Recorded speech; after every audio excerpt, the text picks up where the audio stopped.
All right, let's start with our top story on United States and Canada capping student visas and Indians largely affected. To begin with, the United States government has directed colleges to limit international undergraduate students to just 15% of total enrollment, with no more than 5% from any single country. This is United States' decision now that each university will only have 5% from a certain country. Indians particularly seem to be the most affected. So the new memo, a 10-point memo that's gone from the Trump administration to at least 9 major universities in the United States, are expected to comply with this rule, to have only 15% foreign students and 5% from a single country. And if they do comply, then they will have preferential access to federal funds. If not, no more money or funds from the government side to these universities. That's a warning that Trump has given. Colleges that refuse to risk losing these benefits, while those that comply would get additional grants. 5% country cap means Indian students will be among the worst hit, especially those targeting affordable public campuses. Many may now be forced, in fact, to look at costlier alternatives in the United States or different destinations altogether. That's already begun to happen. Adding to the concern, the memo here sent by Trump to these universities also mandates screening of students for alignment with American and Western values. That universities should also check if the students are aligned with Western values and whether they will fit in. That also is now a criteria. Universities must share this data, all this data, with the federal agencies. Students now fear that this could affect visa approvals and renewals and even lead to deportations. There's already enough panic running through Indian students largely within the United States right now, and those who already have prospects and have applied, have got scholarships. In fact, one case study here. Kaushik Raj, an Indian, who's an Indian freelance reporter, he won a $10,000, or he basically won a $100,000 scholarship. Kaushik Raj, who's a freelance journalist, was given a $100,000 scholarship to Columbia University's data journalism program. But this person did not get an opportunity to go to the United States because after his visa was processed, the US suddenly decided that they did not want to give him his visa. The US then decided to cancel his visa, and on the grounds of his social media platform. His information that he put out, or the posts that he put out on his social media, basically were vetted, and then the US officials allegedly decided not to grant him his visa despite him getting a $100,000 scholarship at Columbia University. Raj says that officials asked him at the visa office to make his social media account public during the interview, and shortly after that interview, after he basically opened up his social media platform, the visa was denied. He was rejected, and that rejection letter stated, and I quote, "You have not demonstrated that your activities are consistent with the visa classification, nor show ties compelling you to return home." In fact, Kaushik Raj says that this is just an excuse by the visa authorities or the United States administration, claiming that the real reason is actually his social media, because when the interview happened, they did not reject him. But when they asked him to make public his social media platform, that's when the rejection letter came. Now, if you think Canada is a fallback option, that's also changing very fast. Speaking of Canada, Ottawa has begun tightening student visa norms after discovering that nearly 44,000 students are missing from academic roles in Canada. In fact, Aisha Zafar from Canada's House of Commons Committee has revealed that much over 44,000, nearly 47,175 specifically, foreign students are non-compliant, meaning that they've got visa, landed in Canada, but are not attending classes. Many of them now are facing deportation. And we hear more than half of them are Indians. India again features prominently on that list. Between January and July 2025, study permits in Canada for Indians has plunged to just 52,000, down from 1.8 lakh last year. So that's how much it's fallen short, with Canadian authorities also now very skeptical to give away or to admit too many students from India. At this pace, the total may not cross even 90,000 for this year alone, which is a drop of nearly 67% from last year. And this is Canada, who otherwise is very warm towards India. 67% drop in student visas to Indians in Canada. Under Canada's 2025-27 immigration plan, the government aims to now shrink its temporary resident population as well to below 5%. Rejections for Indian study permits have spiked to 80%, making Indian applicants the most affected even in Canada. Whether in the United States or Canada, the message is quite clear here, it appears. Global student gate is now narrowing. Indian students are caught in the middle of a new geopolitical and a migration churn. Let me bring in our panelists to give us a little more insights into this. Ravi Lothumala, who's a career counselor and US college admissions expert. We also have, he's live from Dallas, United States. We also have Siddharth Iyer, Chief Operating Officer, One Step Global Consulting Group. Thanks both of you for joining us. Let me start with Ravi, who's first-hand privy to students and the grievances in that very country. Ravi, even if you have a scholarship, it's very likely that your social media posts are not palatable to the US administration. You could very well lose your opportunity to study. The Kaushik Raj's classic example, he got a $100,000 scholarship to Columbia University, the Ivy League university, one of the best, such a moment of pride for him, but he lost out on the opportunity, maybe because of a few social media posts he put out. Is this now the norm? Is this the new order in the United States? How are Indians dealing with it? So, Nabila, thank you so much for bringing this to the attention. First and foremost, see, we have to understand that the demographics, international student recruitment, and the recruitment policies, procedures have completely taken a different turn after Trump 2.0 took into the office.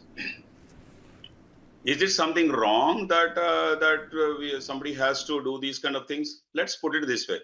I'm very happy to hear that he got a $100,000 scholarships. But we have to be very careful because when you are interacting on a social media, you are not just interacting your personal stuff. You are interacting with the world where you are showcasing some of the other sides of it. Let me put it this way. What if you are not projecting all those things that are not necessary? Today you would have been in Colombia. Why don't we put it that way? You would have been in Colombia with a $100,000 scholarships. Number two, all the students, when they are interacting with any of the social media, they have to be very cautious and very careful to understand the rules and regulations, especially if they are coming to United States. So I think that students have to be very cautious. To say here. But Mr. Ravi, what you're basically trying to say is shut up. Now that was America was one place where we thought freedom of expression and speech was really endorsed, and people had the space and the room to say as they like. Even if any other country, even if India if you had doubts to say what you wanted to say here, America was one place that endorsed freedom of speech and expression. It's shocking that America now is filtering visas based on the social media posts. How bad could it be? This boy has got a $100,000 scholarship from Columbia University. They saw merit in him, in his work. But a social media post can be off-putting enough to throw his scholarship away. I mean, again, Nabila, I have to understand, dissect and understand the differences. See, gone are the days where, gone are the times where things have changed drastically. Now, we have to be very careful about what we are. It is not that you are not free. They are not curtailing the freedom of expression. You have to be careful in terms of what you are expressing also. That is an important matter. We are not politicians. We are not something like a diplomats to express. Even diplomats and all those things, we maintain some kind of a diplomacy in terms of dealing with all those things. So I would rather suggest every student to be very careful in terms of what they are posting on the social media and how they are interacting it, how they are reacting to it. That is very important. So some of the things that are not pro-US, obviously they'll take their own decisions. So I would say that we have to follow the rules, follow the other countries' rules that they are following. For example, even if US students, if they are coming, US citizens, if they are coming to India, I apologize. Just pardon me, Mr. Ravi. Pro-US, I don't think Kaushik Raj or anybody else putting... okay, I would still understand if they bad-mouthed the US on their social platforms. But here it's not US alone, right? If you talk about Hamas, if you talk about Israel, if you talk about Palestine, if you talk about Iran, if you talk about India, anything could irk the whimsical Trump regime. Yeah, I mean, absolutely right. So if it is a Trump's regime, then we have to go by Trump's rules So and basically, regulations. As simple as that. basically delete your social media platforms. Do not post anything. Ideal. America is going from bad to worse, as regressive as can be. India is a clear star destination now for Indians. Forget anywhere else. India Absolutely. is a place to be, and that's what we need to urge our students. And at least our government should ensure more opportunities for such skilled professionals. You know, if I could also bring in Siddharth on that. Siddharth, I'm just very angry with the fact that the boy had such a chance to study in a great university, an Ivy League. It was a matter of pride for him. He passed his interview, and at the interview time, they did not reject him. And later, they asked him to disclose his social media platform, and then post which he got a letter that it's refused. So it's very clear it was due to social media vetting. His talent, his skill, what he's done, his merit was completely overlooked based on a few social media posts. I wonder how bad it could be, because if it was so bad, the university would have not accepted him or given him that kind of scholarship. So for a post that US admin did not really like, the boy loses his visa. That said, it's now a cap of 15% all over, 5% each university can have 5% from one country alone. So in all of this, it seems like India is the most affected. Indians are the most affected. Give us your analysis on this. Well, Nabila, let me certainly share my perspective. See, it's Trump's political style and leadership. He always tends to be very populist. He wants to, create ripples among the ecosystem, which are not really, very popular, among the student community. It does add to a lot of stress and creates anxiety, among students. India, without a doubt, is a very perception driven market. And when we are seeing news that is coming on channels with regard to caps, with regard to restrictions, it creates a lot of fear and anxiety among students and parents equally on that note. But if I were to just quantify this for you, Nabila, this latest Trump note or a memo that has gone out to these 9 universities with a 15% cap. Let me quantify that. US undergrad has close to over 6 million seats. And even, if you apply a 15% cap plus a 5% restriction based on nationality, that would add to close to about 300 or 1,000 plus Indian students who can actually go to study undergraduate studies in the US. Currently, if you look at, the last year, there have been close to about 36,000 odd Indian students who have gone for undergraduate studies in the US. So it's not even 1/10, of the capacity or their intake capacity per se. So considering, that undergraduate recruitment in India and South Asia, grows at a very fast pace of 25% odd. Even then, it'll reach to only close to about 100,000, which will be 1/3 of whatever cap that they have proposed, among these 9 elite universities. So it's that perception, that gets created, which is very wrong. If do US universities have the capacity to take in these large cohort of students? Yes, they do. 100% they do. And they will be able to, increase that. We at One Step, we represent DePaul. We are now representing UMass Lowell with in-country representation. Now, these universities have actually grown their undergraduate numbers in the past couple of years. And the reason is because of these, sizes of US institutions and classrooms. There are well over 3,000 institutions there. But the message that gets sent, is very wrong. And especially when it comes to social media vetting, if students, have a fear of speaking out what they think, just to be denied a visa, those make it very unclear and very uncertain for them. And largely the reason why, India is trying to promote a Viksit Bharat initiative. India is encouraging US, Canadian, UK universities to come set up India-based branch campuses. The reason why they are doing that, could be limited. Indian students certainly have aspirations to go and study in very popular US institutions. In fact, few institutions like ASU and Arizona State can even be called an Andhra Pradesh State University. They have such large cohorts of students going from one particular state in India. But I think the diversity of being able to recruit students in the large front Yeah. will certainly improve. And one good thing, that has come out of all of this is that they are giving emphasis for standardized testings like SAT, like English language testing and TOEFL, which creates a more holistic and a more neutral way of bringing in students rather than a paying power capacity, or rather than just quotas which are kept for international students per se. So it does bring in equality at some extent, but the narrative can certainly be improved on. Right. From what I see, even Canada is now being very watchful. Would you want to give us a sense on why Canada is dropping its visa entries to Indians specifically? And look, it's also not fair to expect a country to be so, warm and open and lay out the red carpet for Indians to such an extent when you're also looking at Indians violating their visa norms. 44,000 students have been missing from the attendance rolls in universities, and topping the chart of in that list are Indians.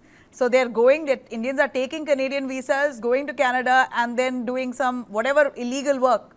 When I say illegal work, they're not going to colleges. That's what they sought the visa for, but they're not honoring that commitment. But I would, certainly take a more holistic view of this. Indian students are very clear about the return on investments that they spend towards their international education. Many of them work part-time jobs, to be able to pay up their tuition fee, their living expenses, which are increasing day by day in especially states like Ontario, where there is a large population of Indian students, where the cost of living is increasing. Accommodation is getting difficult. So the country is trying to make provisions to be able to accommodate that. But the large set of students to be able to pay back, what they've taken largely as, say, education loans or loans from their parents to be able to fund their studies is the reason why they seek work and they sought after work. But to keep them engaged in classrooms is equally responsibility, that needs to be taken up by Canadian governments, authorities, and the universities to keep them engaged within classrooms, to give them more work opportunities within campuses, to ensure that they have long-term career options which are available in Canada. Canada has been very lenient, for a long number of years. And to suddenly, ensure that there are quality intakes coming in from, India and larger parts of South Asia, comes as a, rude shock, to many students, Yeah. where generations have been going, to Canada to find work opportunities and for immigration. Sir Ravi, do you want to come in on that? Canada is also not a fallback option because they've dropped visas to Indian students drastically by nearly 67% in the last 2 years. I mean, Nabila, if you look into the statistics that you have mentioned, 44,000 students are not maintaining the status. So that means they are not studious and they are not coming to US for the US or Canada for the sake of education. Yeah, 47,000 in all, but the large portion of it is Indians. Now, I don't know if it's all, if all 44 large portion of it is Indian. So okay. either it So is Canada at or least US. 20,000 will be, yes. Yeah, I mean, it is the same scenario with the US also. I mean, why all this cap, why all these restrictions is because of not just because just Trump came into the administration office. There was a huge amount of research that was done on the H-1B visas, who is taking it, OPT, STEM OPT, usage, abuse, what is the value addition, how is it a real value addition or is it like a scam or is it something like a taking advantage of it and displacing of American workers, and not just one parameter or one data point. There are a lot of data points that went into it, and because of which they put the data in front of the, if you look into it, Chuck Breesley, Dick Durbin, and Joseph Edlow, these are all the people that are heading all these USCIS, and they are the people who are opposing it. See, America, first, and I will tell you very clearly, US does not discriminate or does not say that we don't want talent. They want, even now I can tell you that they want top talent. They want good talent. They want something who are going to sync up and they are going to make something out of it about their education. But if you are coming for schools and then day one CPT schools, it has been grossly abused.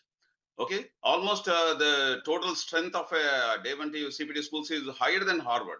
So do you think that these are the statistics that will go well with the data, which are clearly in front of the USCIS system? So these are all the things. That is the reason why they are tightening the news across not just US. Once US is there, then people will say that, oh, okay, US is tightening because of all those reasons. Now it goes into Canada. Probably I'm not surprised if it goes into UK, Australia, New Zealand, other countries. Now there's Also. anyway resistance and aversion towards immigration all over. If India does not like Bangladeshis and the rest in the neighborhood to come in, even the West does not like people to go in there. They are frustrated. Though it's a wrong comparison, I should say, for myself, because Indian workers are skilled and they're knowledgeable. They have great English. They have every talent that is needed to fit into the United States workforce, or even Canada or the United Kingdom, which is why we dominate in those countries. But sad to know that doors are closing in, and it seems like Indians are no more so welcome. Yeah, a final word as I end this, Siddharth. Give me a solution. Now we've spoken of the problems extensively. What's the solution? See, the solution is simple. That yes, US and Canada, are the countries which will remain the cohorts where there'll be large number of international students, and they are the only ones, who will have the capability, to intake such large volumes. Yes, there are newer destinations like Ireland, Finland, who are coming up, in Germany, where there are a good number of Indian students looking to go in.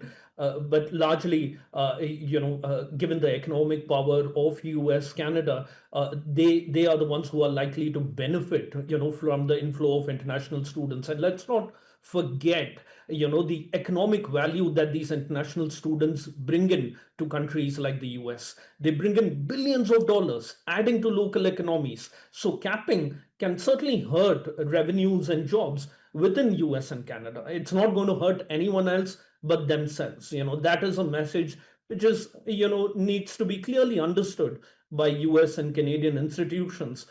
And certainly, policy needs to also complement, these efforts accordingly.